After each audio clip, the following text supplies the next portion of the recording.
4 years ago, the Final Fantasy 16 trailer was advertised using a PC version. This is not something that you would think that we would be talking about. However, if you go watch that trailer on PlayStation's YouTube channel right now, you'll notice that right after the ESRB indicator, the PlayStation logo, there's a small warning in tiny text that says, the following content is captured on PC, emulating the PS5 experience. You could already tell that somewhere, somehow, this game had a PC version already in the works. Like every other game, it's made on PC. I've seen a lot of people say some weird stuff on Twitter, like including people who have so-called big followers or audiences. They'll talk all this nonsense and say, no, a console port is different because they do A, B, C, D, and E. No, the console dev kit is there for debugging and ensuring that your game functions properly on that platform, especially if it's not necessarily a Windows style platform like PlayStation, which uses another operating system, uses a slightly different SDK and all of the above to make sure controllers and all of those functionality work and are harnessed properly. Make sure internet and everything is, firing right.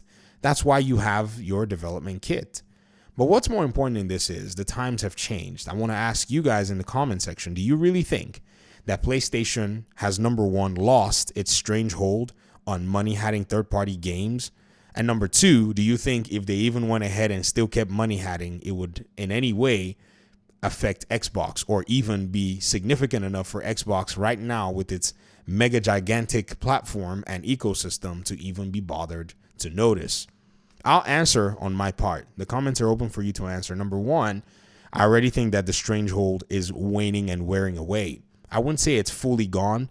There'll probably be some developers who would probably want the investment that are going to look at it as a short-term relief for them and possibly say it's okay. We'll sign one game. Let's get ourselves out there. And then possibly our next game will probably say, nope, thank you for all your assistance on the first run, but we're out of here. So there will be opportunists that are out there. It's business. That's the way sometimes business go. As much as I will hammer on PlayStation for taking on exclusivity deals, or at least trying to block them from Xbox, the developers that are also taking the deals, they're not, some kind of agency that's being forced to do so. So there's nothing wrong with that. However, you can already tell nonetheless that behind their minds, or at least something that they will be considering, is the fact that Pearl Abyss's Crimson Desert developer said no. That's always something to factor in. It's now a thing, and so you can't unsee it. You can't put the genie back in the bottle. Not only are they going to see that or think about that while they're about to sign the, ink on the dotted line, they're also going to remember Square Enix saying no more. That's also another thing. It can be unseen. The genie can be put in the bottle. And then at the same time, the thought about another developer deciding to go self-publishing will also cross their minds. Like Koei Tecmo was saying, we're going to focus on in-house development and self-publishing, eyeing constant yearly releases of major titles and trying to grow our profits. So as the decision makers come together to maybe go ahead and sign a money-hatted deal, already internally there's more than likely going to be some level of pushback or conflict or at least counterposition to see what's going on. I think this is where one of PlayStation's pillars, or its main pillar, money-hatting games, is going to eventually start to receive what I think is that force and that pressure, and it's going to wane overall. There's also the side that there is the PC platform. So even if many of them may say, okay, we want to, in a sense, agree to this, structure of a partnership, we'd like to have a PC pipeline involved so that they don't go end up without any money at the end of the day. That's probably another middle ground that they may be able to take. Or some might eventually just go ahead and say, no, we want our game everywhere. Because we can take the risk. If our game is good enough, we can put it on all three platforms. And it doesn't matter how much money PlayStation is willing to pay them. They can always recoup their costs from long-term sales on all the platforms. That's the beauty of it. If you think about even the games that were able to sell, or at least not even able to, do well at launch, that eventually did well because the developers continue to market their games, continue to, improve upon their games, but those games eventually turned around, you will tell that availability is also a big deal. And once the game is on every other platform that's out there, it gives you a better shot on the market. That's what I think is going on. It's not necessarily a slow waning, but it is a significant one where right now everything is changing. The second part of the question is Xbox even going to be affected, or are they going to notice? The answer to that is a big fat no. Game Pass is already this powerhouse by itself. It's one that goes in the mix of the console sales and the subscription and PC.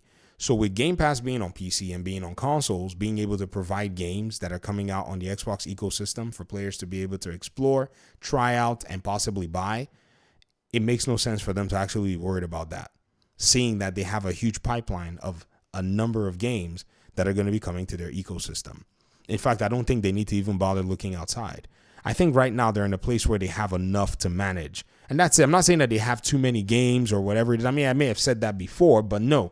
Now they need to have their focus on good, very pristine, very tight management to be able to make sure that the games that they bring out, that the games that they're greenlighting are games that gamers are, number one, going to want to play. Number two, going to be sustainable for their developers and come out in a very good state. Look at what the structure looks like right now under Xbox. It's insane. This requires a lot of management. This requires a lot of good ways to looking at things, because the big and the small titles and all of the above really are going to be building that Game Pass library. I mean, can you just imagine what this time 2025, God willing, we're still here, nothing crazy happens. But can you just imagine what the library is going to look like at the point that, so-called $19.99, depending on where you're paying, maybe less fee for Game Pass Ultimate is eventually going to be dwarfed with, in comparison with what's being offered on Game Pass. It's already dwarfed right now with Call of Duty and everything else. Don't get me wrong, but then it's going to feel like pennies when you look at the amount of games in terms of their, status and, AAA, AA, and all of the above that you have access to for that fee. If the price doesn't go up again, I don't see anywhere where the price goes up any further than it is now, but you never know.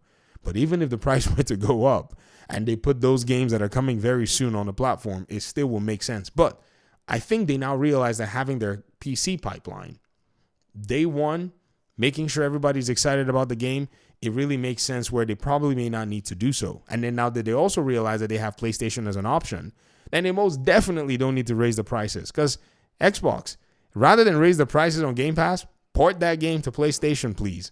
Real quick. People are going to buy it on there.